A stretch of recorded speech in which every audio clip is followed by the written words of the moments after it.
Hello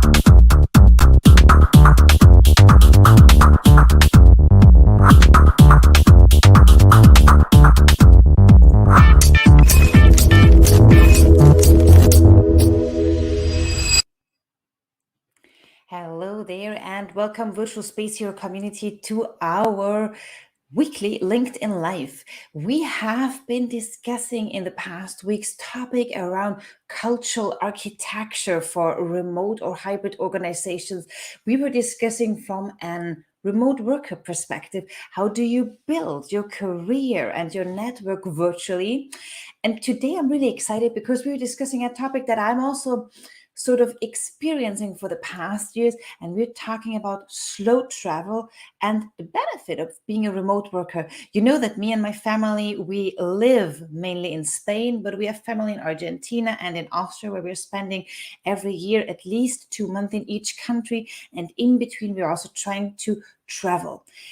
The term of bleisure, like business and leisure, or the term workation, work and vacation, like a combination of both, has been in the news and all over LinkedIn for quite some time now.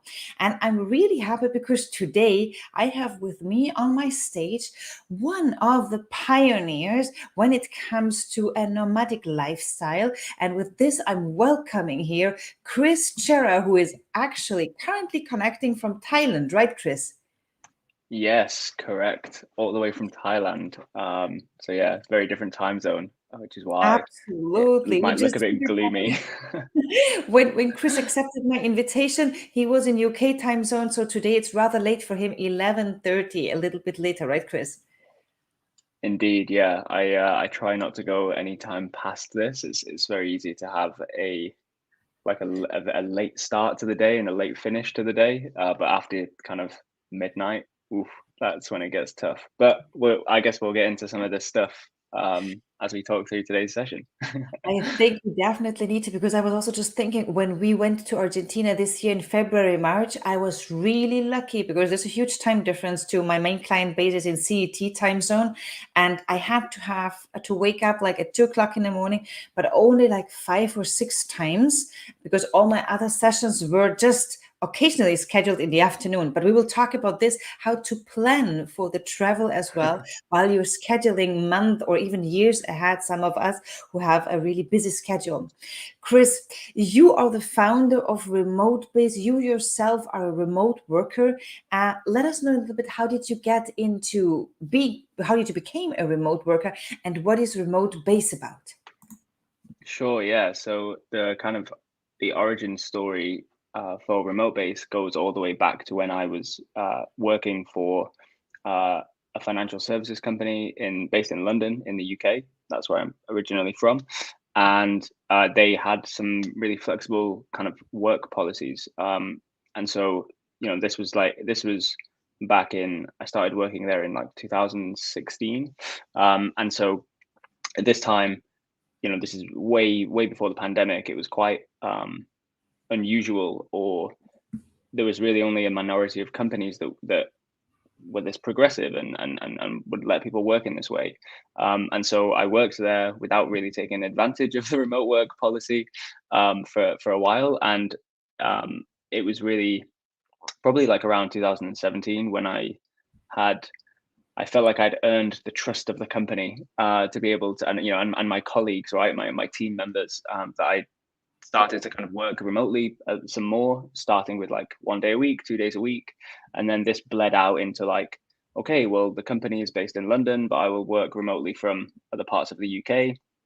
And then as time progressed, I started to kind of branch out and turn a weekend city break in Madrid into a 1 week stay in Madrid, and with some time online, and things like this. So that was kind of how it started, and that just led me into a life of working and traveling, and that was like through my own experience going into this lifestyle.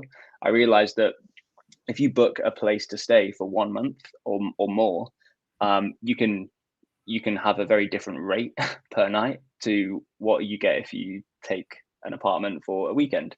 Mm. when I realized that some of these the kind of deals that were available, I don't know, it was like there was a version of Chris before I knew that this was possible, and a version of Chris after I knew that this was possible. And yeah, I think now, like, future Chris or current day Chris looks back at past Chris and thinks, wow, that was quite crazy. Because yeah, I just started to find more and more deals, and I realized, okay, there's probably so many deals here now that I can't physically stay in all of these places. Because there's too many. And so this led me to want to share these accommodation deals with other people, other digital nomads or traveling remote workers. And you know, I started Modebase in 2019. I was working my full-time job alongside that, and it was more of a hobby. It was more of a passion, something fun that I wanted to share with the community and help people access this lifestyle. And then, yeah, over the years through the pandemic, I realized that actually this is what I'm drawn to. This is what I want to do. I want to help other people, yeah, take off the covers and see this amazing lifestyle, and be able to access it. So earlier this year, I stopped with my day job, and now, yeah, I live my passion, helping share the best accommodation with people who want to go and explore this lifestyle, whether that's full time or as a workation, like you say, to just kind of see if this lifestyle is for them and take a 1 month trip or a 2 month trip. Okay, so that means that remotebase.co is a platform where remote workers or any kind of workers who want to go for abroad longer can look out for accommodation or get suggestions how to search for that, or do you really also have listings on your webpage? So the product, the Modebase product, is a email newsletter. So we part of the kind of the thinking and the ethos is, there's already several really big platforms, and there's, over the last few years we've seen the emergence of even more platforms and even more accommodation providers. So my thinking was, let's not keep adding to this pile of platforms that people have to check and like logins that people have to remember and stuff like this. So instead, what we do is we don't host a platform, we don't host an app. We just share these deals with you straight into your inbox. So we find the best deals from the various platforms that are out there, and then serve the best ones up to you for you to decide if you would like to book them or not. And if you do, you just go to that platform, and book it in that place. So it's kind of curation and inspiration and money saving and time saving all rolled into one. Fantastic. What would you say, Chris, if you look back over to the development of the past 2.5 years and how people use flexible or remote work options? What changed in the mindset and in the working and or traveling behavior in the past 5 years? Because I'm also just wondering, because when you were suggesting the topic, you explicitly talked about slow travel, right? Yeah, for sure. So I think, pre-pandemic, the remote work world was like, it was either very, like, the remote first world was very small. Probably slightly more companies were like remote friendly, but I don't know how many were like truly remote first. And so just by a byproduct of this is that people didn't really know that it was possible, or think they weren't kind of viewing it from the perspective that remote work and travel is a legitimate kind of lifestyle that can be pursued. During the pandemic, obviously that changed. People kind of wanted it. They learned that they could work remotely, and then it was like, well, once that penny drops, people realize that they can travel, but obviously they couldn't have it. And so post-pandemic, there's this like spike, right, and then this plateau. So yeah, I think that remote work and travel obviously has gone up, and it's probably here to stay. But the interesting thing that you said about kind of slow travel is that there's this like remnant that exists within us, I think, in terms of traveling, which is without being able to take our work with us, or without being able to work from anywhere, it's almost natural to just think like, well, yeah, obviously a trip is like no more than 14 days. Like it can't possibly be longer than 14 days. And this is like another thing that has to slowly change, this mentality shift of like, you can book for longer. You can book for longer and you can stay for longer. And for me personally, my kind of sweet spot is around 2 months in each destination before I kind of want to go and explore somewhere new. But I know people who are quite happy to kind of move around on a 4, 5, 6 month duration. So yeah, it's just a shift. The reason that I kind of highlight slow travel is that there's a mindset change that happens when you realize, because you realize that you don't have to travel fast. It's like, because you're one not in a popular rush way to look anymore, at it. right? You don't have to go back on Monday to work because you just have the time. Yeah, and it's like even some platforms, right? They only let you, or the default when you go to create a search is that it shows you what's available for 10 days or for 14 days, and it's because we're kind of tuned into this idea from years of only being able to travel for those short periods that like these are the only options that we can search for. But that's just not true anymore. You can search for however long you like. Yeah, absolutely. But you know what? This this brings me to another question. If we think about traveling for, let's say, 2 months, as you were saying, would you say that most of the remote workers that used to have this sort of lifestyle with slow traveling, remote working, do they still keep a base or do they not keep a base? They're total nomads or do they still have a base somewhere in the world? It's a great question. I think this differs. The answer to this differs depending on like several factors. Like what probably the first one is kind of that whatever their setup is at home, whether or not they own their home. Some countries have a much higher kind of it's much more common for people to own their home in some countries versus other countries. Some countries it's popular and very common for people to just rent for almost their entire life, and so this is factor number one. Number two is like financially does it make sense, and like factor three is like how committed you are. Like some people who have like zero ties in their home country or where their home base is are quite happy to kind of jump headfirst into this new lifestyle and leave everything behind. Other people want to kind of basically test, you want to check and see if this is a lifestyle that's right for you. So in those scenarios, I know several people, myself personally, and also through kind of people who are remote based members who will, for their first trip, they will find somebody to kind of look after their apartment for a month while they go away, and they're just looking to see if it's right for them, or if they like it or not. And then when they go back, they've still got their home base. It's not like they've sold their house and they need to buy a new house. Everything is kind of as it was, and this also works very well for people. They don't go all in. They do 2 months of the year, or they go away for 2 months and then they come home for a few months, and then if they want to, they go away again. And it's really just about playing with that flexibility and like being elastic with it as you prefer or as you desire. But I think what kicks in there is also the economical factor, right? Because whether you are renting or you're paying a mortgage, right? Or, well, if you're in the lucky position that you own something without any debt, but still you have some fixed cost in your base country or home country, whatever you want to call that. And so I think this is also something that still might influence to some extent, right?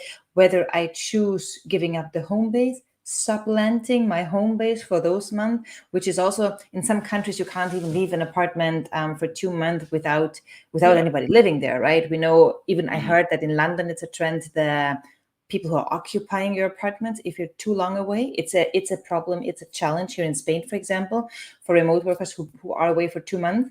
If the house or apartment is occupied, it's occupied, and then you really have a problem coming back. Yeah. for sure. I think this is like this is super interesting because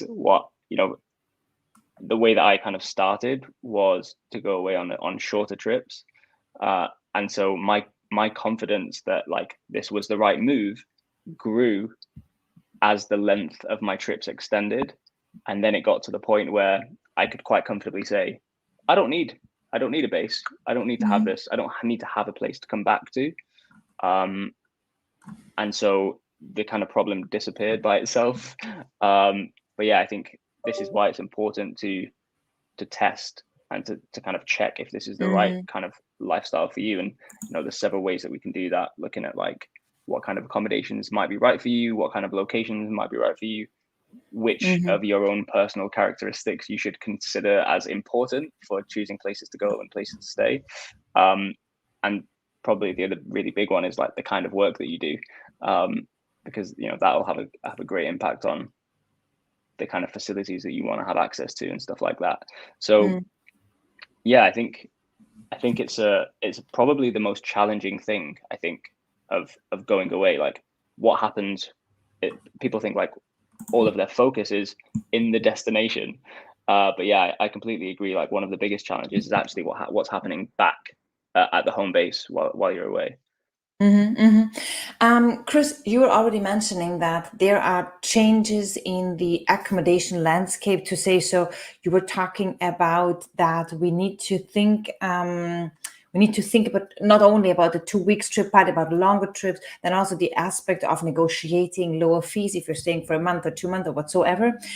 What other trends or latest trends do you see for traveling remote workers in terms of to consider? Well, the first thing is, of course, we need to tell everybody to go to remotebase.co, check out the newsletter, and have a look at that. I see another suggestion. Christy's saying here she knows many people who use this platform, trusted house sitters. Fantastic. That's a lovely suggestion, Christy. Absolutely. I also thought about house sitting for people who want to slow travel with lower fees, right? Another possibility. Yeah, and there's new kind of emerging platforms now that I've seen that are trying to kind of capitalize on both trends and show kind of house sitting opportunities, which are almost like a mutual house, like a house swap, but within a massive platform. So you kind of pick a house from the platform that you want to go to that's available, and it's not necessarily like a peer-to-peer swap, but like there's this huge platform where multiple swaps can happen in kind of a web.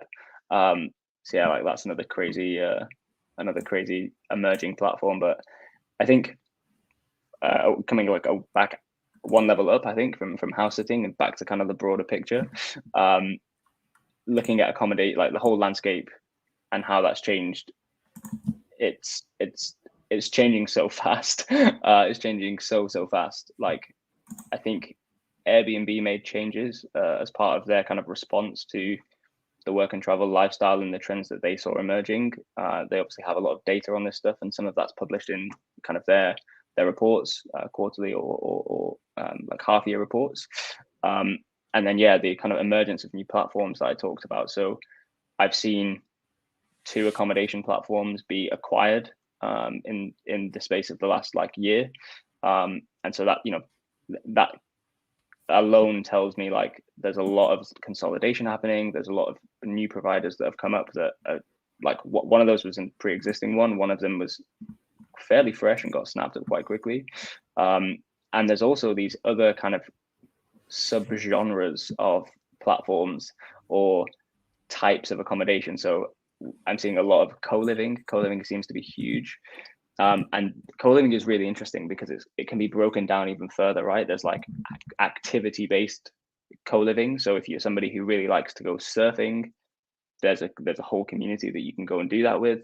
That if you want to do some kind of co-living around cooking and be with lots of foodie people, there's like a dedicated new co-living that you can go to that they're doing like pop-up co-livings where it's like come and learn how to cook and eat delicious Italian food with a delicious Italian produce in Italy for like 10 days or 2 weeks, and then they pop up again in another place, and it's like, okay, now we're in Greece, we're going to do the same thing with lots of Greek chefs, and it's going to be amazing. Yeah. It's So interesting. that We were looking into quite a few co-livings for parents, for families, because in our case we have a baby boy. We were checking this out. That's also fun. yeah, I mean, like nomadic families, I think are like, you guys are my heroes. I think it's so cool. I think it's amazing when people choose to do this with children. Like, what an amazing experience for everybody involved. And yeah, like that's going to be one of those things, right, that heavily factors into decisions that you make about where you're going to go. Like, have we got space to if one parent is schooling as well, like, you need space for that. Yeah, like retreats, co-living activities, communities. Absolutely. Are you traveling solo? Are you traveling as a couple? Are you traveling as a family?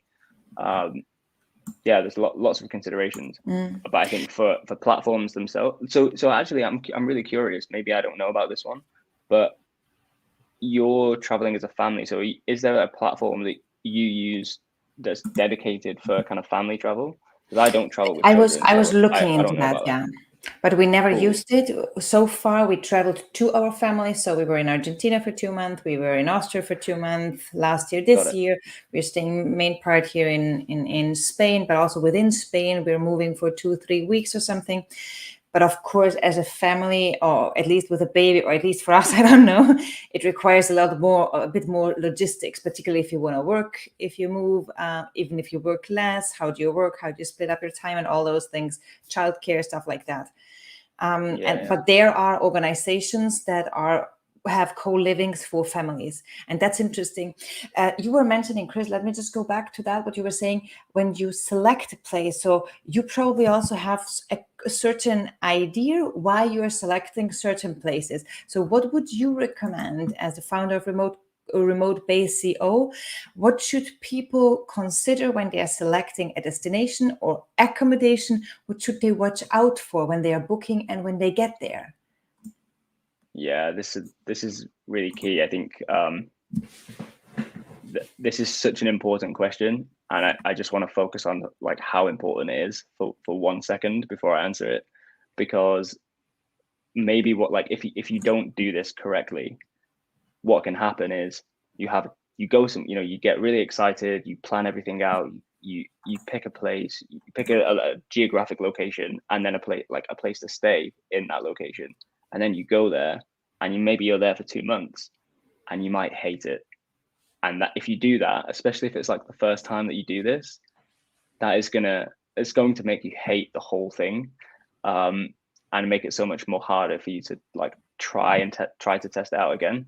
So I think like really, really important things to watch out for, like when you're booking and even once you've arrived, is like, think about what your routine will be once you're there. Because again, going back to like how the mental shift from like short trips and like how we travel for like vacation being so different to when we travel for work. Like when you're going away for a vacation or a break, like you don't really think about the routine. You just think about basically not having a routine and relaxing and everything fading away. Whereas when you're trying to like be productive and still kind of maybe run your own business or like manage a team, like routine and productivity remains super important. So try to visualize the routine that you'll have in the place, and I guarantee you that will make you a lot more aware of some of the things that are going to be different, or that you might not, or basically stuff that you might miss. I think that's really important. The other one is obviously time zones. Europe is great because you can kind of move around and experience a lot of different things with not much disruption, realistically, to time zones. But we touched on this when we joined this session. I had, not my whole day's disrupted, but I certainly kind of tweaked today and my routine for today to make sure that I could come to this call and be fresh for this call. Probably not very common for someone to be kind of like firing on all cylinders at like midnight. But we adapt, and I think I've been doing it so long now that it's not so bad. But yeah, I can see that would be a problem otherwise. I think when you arrive in a place, there's maybe two things to consider. The first one is like cell phone coverage, and probably like the hot tip here is to find one, or to look very hard for one, or negotiate for one where you can get a hotspot coverage, because you might not necessarily have guaranteed Wi-Fi or like consistent connection. So especially if you're going somewhere where that's an unknown, look for a hotspot. Or there's also, you know, products that you can use that kind of guarantee hotspots in, you know, in global places. And then the other one is Google Maps, like, or actually not just Google Maps. Like, I use Google Maps, but any downloadable map, like whatever your favorite map tool is, download the map before you arrive in this in you know, in the location. Yeah, because this will just help you significantly with navigating. I'm just thinking, Trying to Chris, think if what I else. just may add a comment here, I think this, what you're saying, of course, we as remote workers having all that Wi-Fi dependability, you know, that we depend really on the Wi-Fi thing. I just remember now back to Argentina, we were checking several times if we have enough coverage on the Wi-Fi and everything. And it worked pretty okay for things like Zoom. But I have clients who work with Microsoft Teams or WebEx, and they are much heavier as products. So I had to look really for, I was in contact with the 5-star hotel. So to book a night there to be with my client to run the session from 2 to 6 o'clock in the morning. And they could not guarantee me a good Wi-Fi. And at the end, we ended up in an Airbnb. They were really advertising the Wi-Fi speed in Buenos Aires. And we were there for 2 nights and it worked fantastically. But I think this is really something that even if you plan for that, it's like difficult sometimes, depending on the location. I'm not sure how it's for you in Thailand now, but sometimes it's really difficult to find that good, stable connection, no? I'll let you into a little secret. Thailand has some unbelievably good Wi-Fi. Oh, really? Wow. Yeah. I've not really had any problems here yet. But yeah, and this is something that like isn't necessarily what people expect when they think about Thailand. But yeah, it's been amazing. And this is not my first time here. Like, I've been here before, and spent plenty of time here, and it's always been great. So no, I think that's good. But you make a very good point. Like, this actually, what you're talking to speaks to like the resilience that you build when you travel and work at the same time, because you kind of have to catch these balls that are being thrown at you all the time, and you never know how fast they're going to come or what direction they're going to come from, but you have to catch them. And that is its own muscle and its own skill that you build in your, you know, as a person, professionally and personally, you know, just like continuously building resilience to all of this strange Wi-Fi adversity. Yeah, absolutely. Chris, I cannot believe it. We're already coming to an end, but I have one question that I really want to ask you. Also, to hear a little bit your advice for other remote workers and for myself as well. How do you organize yourself? I'm not sure if also beforehand or during your traveling, so that you also keep focused, that you are there, that you, I'm not sure, do you take off the first week to explore Thailand? Do you only have a half day work day? How do you organize yourself to really stay also committed, focused, but also enjoy? Because that's the beauty of it, right? Sometimes I think that remote workers, also myself, I blame myself, that I'm not enjoying enough the beach here in Valencia just because we are working as well, right?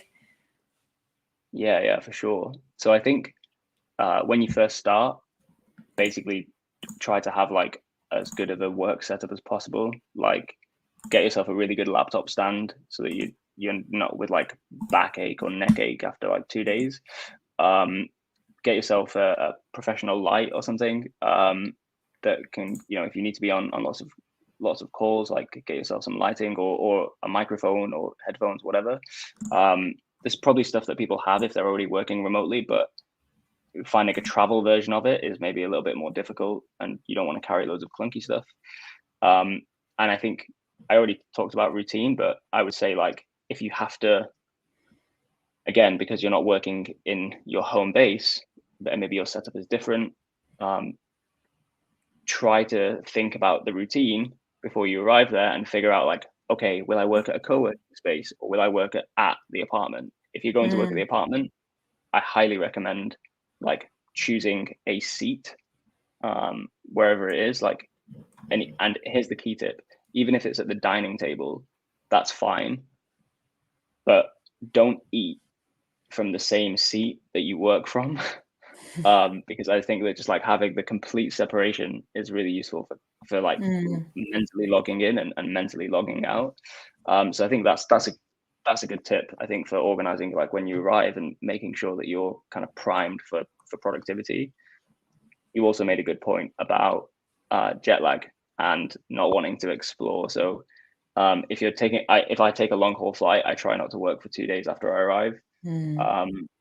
And But it's exploring. interesting because it's so basic, but sometimes we forget to plan that in. I do. I definitely do. I sometimes have even a meeting scheduled. I'm like, dear God, what is happening with my brain? Why do I do that to myself? Why do you, Barbara? Why? Yeah, I don't know. I'm still asking myself because, I think the point is really sometimes for me, it's important. I think that's also how I structure myself when I'm traveling. I need to have my calendar blocked.